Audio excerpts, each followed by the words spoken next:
Hello there, my name is Anna Lundberg. I'm the founder of One Step Outside, where we help people around the world create a business and build a lifestyle that brings them more freedom, flexibility and fulfillment.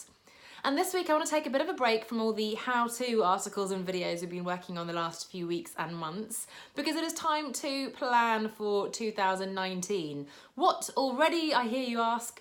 But yes, it is already mid-November, in case you hadn't noticed. And before you know it, you'll be into last-minute shopping, work parties, family festivities, and there won't be a whole lot of time to create that time and space to reflect on this year that's just gone and your plans for the new year. But why should we plan at all? There may be a case for that kind of laissez-faire approach, just see how things go. But really, if we admit it to ourselves, we do have these innermost desires and goals that we'd love to work on. And unless we admit that to ourselves, and if we put it in front of us and actually commit to achieving them, we're not actually going to get there. And the risk is that we're going to live, if we're lucky, to an old age, and if we're unlucky, to look back on our lives with massive regrets. So this is a great time to see how far we've come this year and to set some goals for the new year.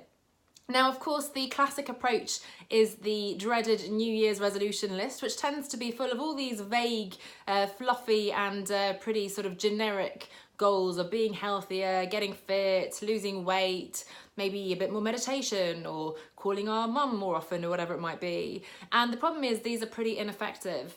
They're, as I said, pretty vague. They're not specific enough. They're not really meaningful. They're based on the things we think we should do, based on expectations. They're sort of last minute things we just come up with on a whim at the end of the year.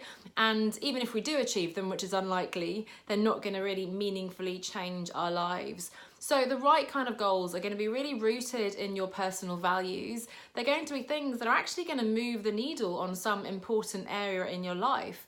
And you're going to be so committed and motivated that you will work hard to achieve them. And then once you do achieve them, again, they will make a meaningful difference in your life.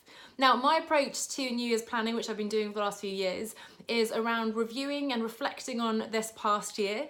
Always considering the different areas of our lives, so not just work and career, but relationships, health and well-being, learning, growth and fun as well. And playtime is all important as well, so it's not all about work and so on. So starting with reviewing 2018 and then planning for the new year, both with an overall theme, which I love to have as a sort of North Star that will guide us throughout the new year, but also some more specific goals and importantly understanding why those are meaningful goals to us.